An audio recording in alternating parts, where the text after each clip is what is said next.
कल जो पहलगाम में बड़ी भयानक घटना घटी है,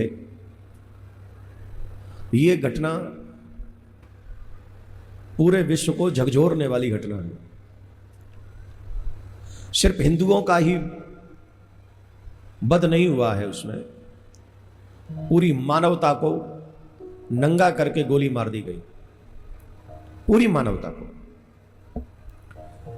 विश्व पटल इस पर मौन रहेगा। रीजन मरने वाला हिंदू है, और जब हिंदू मरता है, चाहे बंगाल में मरे, कश्मीर में मरे, बांग्लादेश में मरे, कहीं भी मरे, हिंदू के मरने का दुख किसी को भी नहीं होता। थोड़ा बहुत हिंदू बातें करते हैं आपस में और फिर भूल जाते हैं, बात चली जाएगी, पुरानी हो जाएगी, 2 दिन बाद सब भूल जाएंगे। और इसलिए भी दुख नहीं है क्योंकि हम लोगों को लगता है हमारे परिवार में से तो कोई नहीं था, लेकिन हरियाणा के लोग इस बात को नहीं कह पाएंगे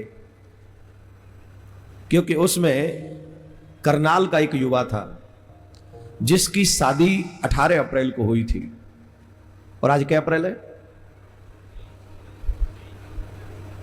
18 अप्रैल को जिसकी शादी हुई और 22 अप्रैल को वो समाप्त हो गया। यहां मुझे बता रहे थे कि यहां कुछ लोग उसकी शादी में गए थे और उस बच्ची पे क्या बीत रही हो।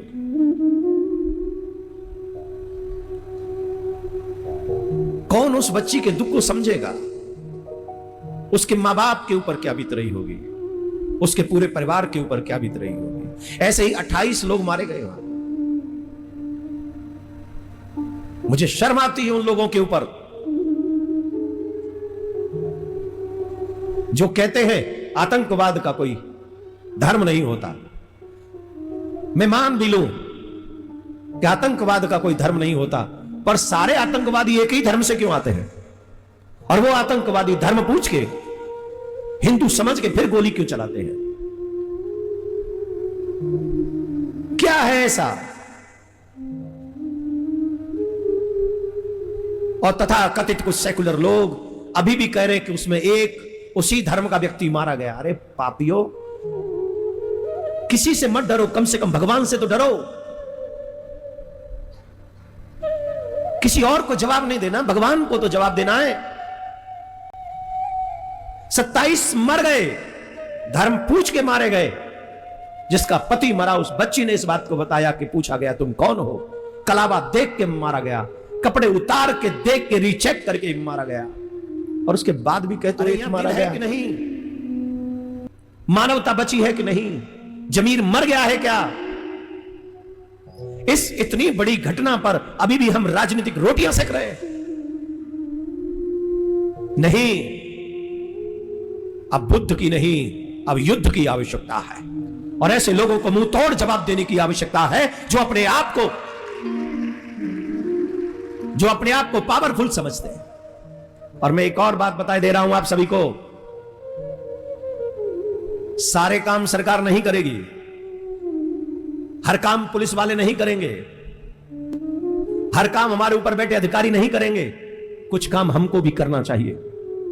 अगर तुम थोड़ी भी मानवता बची हो तुम में, अगर तुम में थोड़ी भी हिंदुओं के प्रति निष्ठा बची हो, तो आज अपने इस धर्माचार्य की बात को मानो। कुछ नहीं कर सकते हो ना, तो एक काम अभी से करना शुरू करो, उनका आर्थिक बहिष्कार करना आज से प्रारंभ कर दीजिए। आज से, अभी से।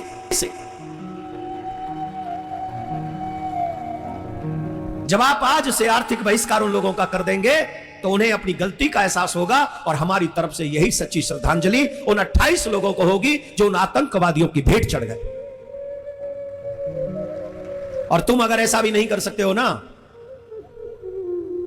तो कोई बात नहीं, आज उनकी बारी है डरना, जब कल हमारी बारी होगी, क्योंकि इनका स्वभाव तो यही है।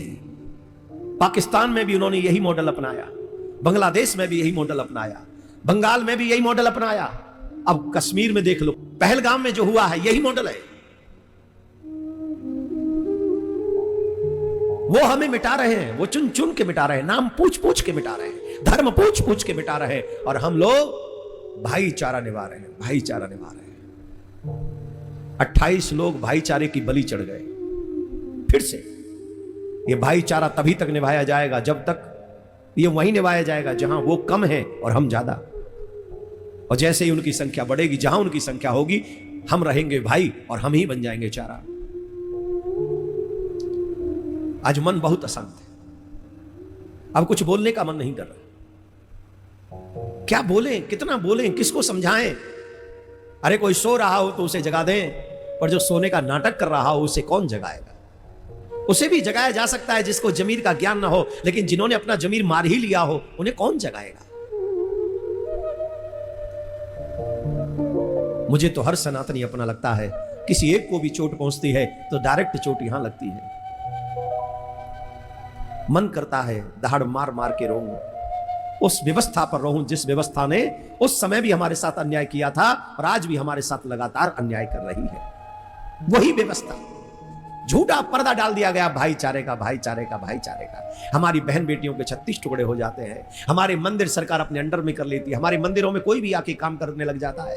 हमारी पूजा परिस्थिति को नष्ट कर देते हैं। हमारी बहन बेटियों को उठा ले जाते हैं, घर में से जबरदस्ती खींच ले जाते हैं, घरों में आग लगा देते हैं, हमारे घर के बुजुर्गों को गोलियां मार देते हैं। और उसके बाद भी हमसे कहते हैं कि सहनशील बने रहो, सहनशील बने रहो। और तब तक बने रहना सहनशील जब तक आखिरी हिंदू न मर जाए।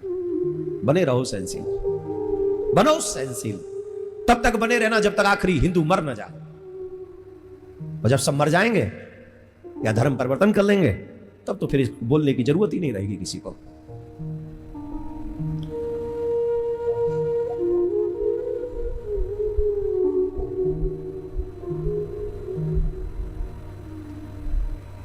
राधे राधे।